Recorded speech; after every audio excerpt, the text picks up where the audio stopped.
While we talk about 3G charging stations today, the task at hand is significantly larger and more complicated. To my mind, the people who sit in on this meeting today are not just talking about third generation charging along India's highways. We are talking about energy transition for an entire nation. I'm just going to take a couple of minutes to discuss why I think that is what we are doing here today. Given how our networks are increasing, given the democratization of mobility, and given the fact that the next generation of mobility will be driven by electricity, it behooves us to examine what all we are going to be impacting. It also is really important for us to keep in mind what are the factors on which we must base our decisions.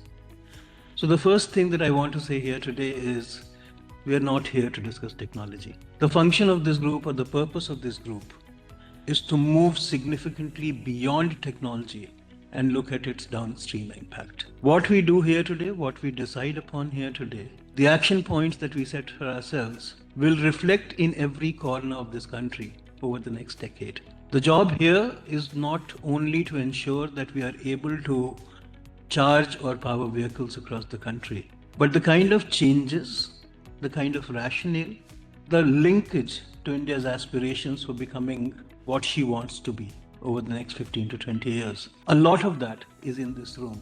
We're in a period of transition from what electricity used to be to what electricity will be in the future.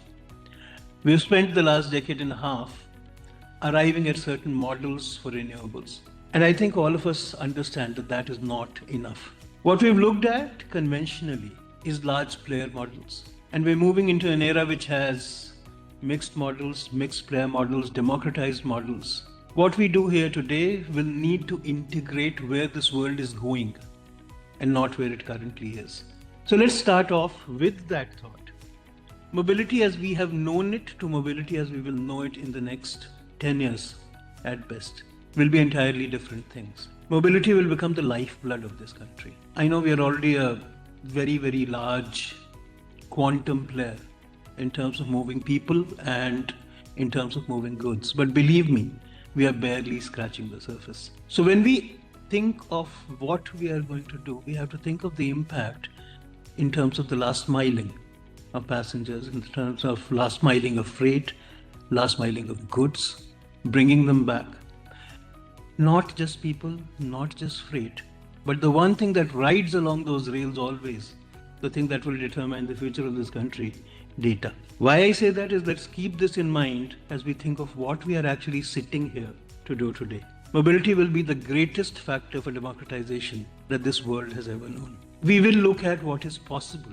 But as a group of experts sitting here, I would want you to forget what is possible and demand what is required. That is the quantum shift that we are looking for from the deliberations in this room. Current technology, current understanding of technology often limits our demands. And I think that while we sit here, while we must be cognizant of what we are able to do today, we must not lose sight of the fact of what we demand from ourselves and from those who are associated with us. So that is the second curtain that I want to make sure that we raise today. What is possible given current understanding will change with time. Our job is to define what the nation will demand on the path to its growth today. So please do keep that in mind. There are a lot of engineers here, a lot of people who are used to working within very constrained paradigms. I want you to rediscover what brought you into this space. Most of us got into this to solve problems that were not solvable. That is the spirit that must remain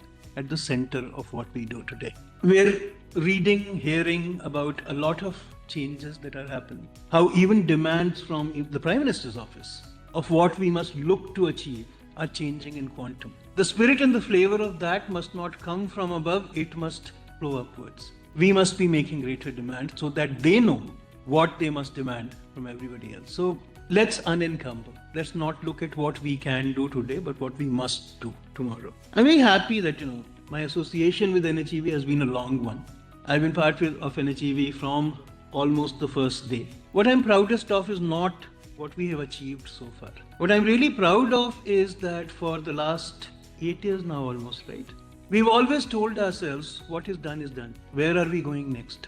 I think this was possibly the first commercial pilot that didn't say, can I prove this works, but can I roadmap how it will work across the length and the breadth of this massive nation. When we moved beyond technology to techno-economics, at NHEV over the last 8 years, starting from scratch as to how we will charge a vehicle on India's highways, over the last 8 years, we've looked at how fleets will be financed and how to link that back to what we started off by doing, how insurance will happen, how business models will emerge. We're moving from the era of large corporation to the small operator. Part of the onus for us is to make sure that we recognize the fact that the consumer remains the same, whether it is on the highway, whether it is in the city, whether it is in the last mile. And the onus for us is to ensure that the experience of the consumer is not only consistent, but it's also of quality, which takes a lot of thought beyond only what is technologically possible. That is the task that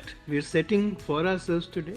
We need to make sure that not only are we talking about this is technologically possible, but we are laying roadmaps for how it will become usable, viable, and scalable. Early morning conversation, something that we sometimes tend to forget. We had that conversation. Standards, something that we're very used to, We talked of ATMs, petrol pumps.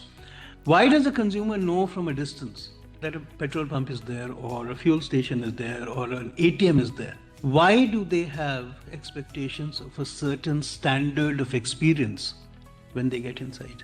Why do they not have the fear that once I reach there, I will be left with an impossible experience or something that's, I'm not mentally prepared for? So while we discuss the technology of how charging will happen tomorrow, let's keep what the consumer requires from us front and center. There has to be a certain consistent expectation meeting as we roll out. We're not only going to talk about these large charging stations, we're also going to talk about what is their downstream impact in terms of who will charge vehicles in the future, where they will charge them, how they will charge them, and under what standards they must seek to operate. Last but not least, I go back to this because it's been my favorite theme for almost 2 decades. We always talk about money. We always say money is the big challenge when we're rolling out new models.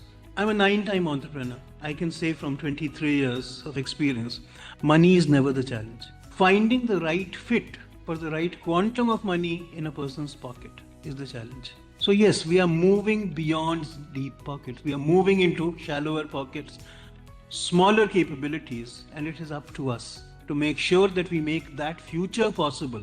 Because there is a large quantum of money in the pockets of an even larger number of people, which is just lying there, not allowing them to create benefits for themselves. So for us, that is part of our charge.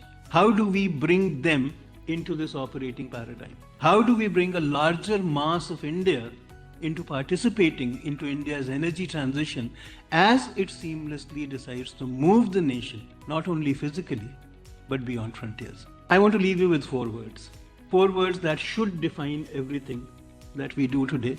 And they all come from the consumer's perspective. I'm a non-technologist, I'm a non-engineer. My role here for the last 8 years has been the voice of insanity, not the voice of sanity. I'm the one who makes unreasonable demands. So I come from a background of entrepreneurship and venture capital. Reasonable is not a word I like. I want paradigms smashed on an ongoing basis. So from a consumer's perspective, here are key 4 problems that I want to leave you with. And I hope that by the end of the day today, we will start on a journey to solving these 4. Credibility. Today, when you drive down the road, Google Maps may show you there's a charging station somewhere. How much can you believe that when you reach there, you'll be able to charge? What will be the quality of charging, charger, experience, etc., etc. Lack of credibility leads to lack of confidence. That's my second word for you. Third, continuity. I will go here today, 6 months down the road. Do I know this will still be there? Do I know this will still be available? Do I know somebody is quality checking this? Do I know that I am getting clean power? Do I know that the reasons for which I am expected to invest my money into an electric vehicle exist? Last but not least, in order to give the consumer these 3 assurances, the models we build today must be based on just one thing: cogency. Are they logical? Are they possible? Have we thought them through? Have we looked at the role of each stakeholder, their capabilities, their resourcing, and have we created a model that works for all of them? I don't want to take too long, so I'm going to leave this here.